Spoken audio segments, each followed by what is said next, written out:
NTA ने ये बोला है और माननीय सुप्रीम कोर्ट ने भी एग्री किया है कि जिन बच्चों को ग्रेस नंबर मिले थे 1563 उन बच्चों का या तो री एग्ज़ाम हो जाए, जो कि इन्होंने डेट दे दी है कि अप्रॉक्सीमेटली 23 जून को, या तो वो बच्चे अपने बिना ग्रेस के जो नंबर हैं उस पर हैप्पी हो जाएं। The main issue was this paper leak and the other malpractices which has been followed by the NTA. सवाल ये उठता है, ग्रेस दे के क्या उन्होंने खुद बताया था? नहीं बताया था। जब हमने 719 स्कोर पकड़ा, 720 तब बताना।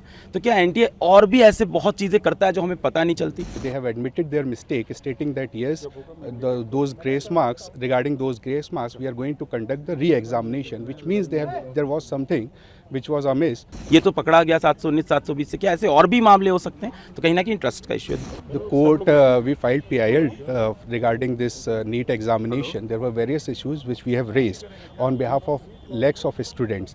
The main issue was this paper leak and the other malpractices which has been followed by the NTA.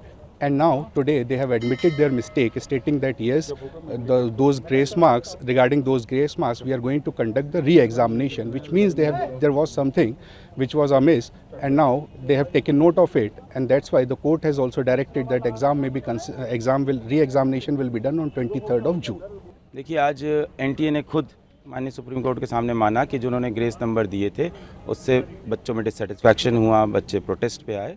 कहीं ना कहीं उन्होंने माना कि पहले कभी ऐसा नहीं है, पहली बार किया है, तो उन्होंने माना कि इसको हम हटा देते हैं ग्रेस नंबर को। हमारी 7 दिन से ये लड़ाई चल रही थी कि पहली बार आपने कैसे ग्रेस नंबर दे दिए, किस बेसिस पे आपने सोच लिया, बिना किसी को इन्फॉर्म किए, और आपने जब रिजल्ट आया तो बताया नहीं।